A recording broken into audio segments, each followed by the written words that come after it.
సంస్థ సమావేశానికి కృష్ణకి వైఎస్ఆర్ కుటుంబ సభ్యులకి, కౌన్సిలర్లకి, ఎంపీటీ సర్పంచ్కి, నాయకులకి, అభిమానులకి, పార్టీ కార్యకర్తలకి, మీడియా మిత్రులకి, ఈ కార్యక్రమంలో వచ్చినటువంటి జిల్లా అధ్యక్షులు ఎస్ఎన్ మోహన్ రెడ్డి గారికి, ఇన్ఛార్జ్ కూడా ఎందుకంటే సంస్థాగత సమావేశంలో ఈ కమిటీ గురించి ఆమె నంబర్ గా మన జిల్లాకి వేశారు.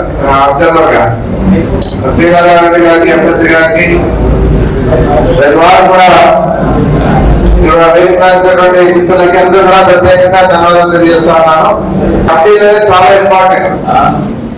జగన్మోహన్ రెడ్డి గారు బాగా ఆలోచన చేసి పార్టీ బలోపేతం గ్రామీణ ప్రాంతాన్నించి మన పార్టీ వాళ్ళని గుర్తించాలా, పార్టీ తరఫున గ్రామ స్థాయి నియోజక స్థాయిలో కూడా బాగా మన వాళ్ళు గుర్తింపు పొందేటట్టు చేయడం చెప్పేసి ఉద్దేశంతోనే దాదాపుగా ఈ కమిటీల ద్వారా అంటే దాదాపు 7 కమిటీలు ఉన్నాయి.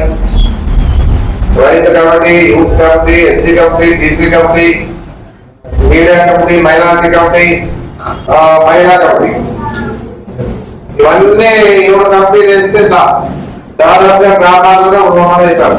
వాస్తవాలు చెప్పాలంటే ఆ 3 మందితోనే ఆ గ్రామాల్లో ఏదైనా జరిగినా ఇంకా ఏదైనా ఉన్నా విషయాలు తెలుసుకోవడానికి ఒక అవకాశం ఉంటుంది. ఏదైనా మీటింగ్ పెట్టినా కూడా వాళ్ళ ద్వారానే సమావేశాలు ఏర్పాటు చేసి గ్రామాల్లో కూడా పార్టీ బలోపేతం చేయాలనేది జగన్మోహన్ రెడ్డి ఆశ. గతంలో కూడా రామారెడ్డి గారు, నేను గారు కూడా మండలంలో పార్టీ కార్యకర్తలు వాళ్ళు ఏం చేయడం లేదు, వాళ్ళంతా కూడా ఇబ్బంది పడతా ఉన్నారు అంటే ఇస్తున్నారు స్కీమ్ దాకా. స్కీమ్ అంతా ఇచ్చినట్టు ఇస్తారు సార్, నాగం కాదంటే అంటా ఉన్నారు.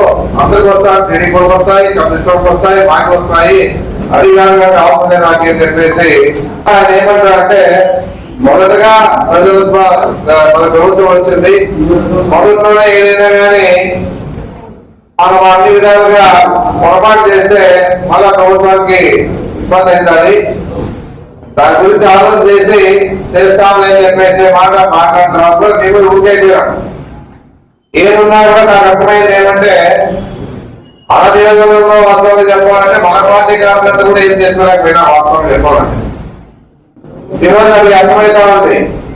చాలా మంది ఎందుకంటే ఎమ్మెల్యే ముందు మోడీలని చెప్పేసి అనుకోవడం లేదా, ఎమ్మెల్యే గారు ముందు మోడించారు. ముఖ్యమంత్రి గారు, అధ్యక్షులు గారు, ముఖ్యమంత్రి గారు ఉన్నప్పుడే అది డిపార్ట్మెంట్ కి ఆదేశాలు ఇచ్చాడు. ఏదున్నా పార్టీ పరంగా కూడా చిన్నమే రావాలని చెప్పేసి, ఎందుకంటే ఆయన కొత్తగా ముఖ్యమంత్రిగా బాధ్యత చేపట్టాడు కాబట్టి ఎలాంటి అవాంఛనీయ సంఘటన జరిగినా ఏదైనా ఇల్లీగల్ జరిగినా కూడా మన పార్టీకి చిన్నమే వస్తుందని చెప్పేసి ఉద్దేశంతోనే ఆయన మంచి ఆలోచన జరిగాడు. కానీ ఇవన్నీ కాదు కదా, పార్టీ కార్యకర్తలు అన్నిటికీ సిద్ధమై ఉంటారు. ఏ దానికైనా కూడా ఎక్కడ లేకుండా పనిచేసేవాళ్ళు వాళ్ళందరూ కార్యకర్తలు. కొంచెం దేశానికి కనుక రైతులు, పార్టీ కనుక కార్యకర్తలు,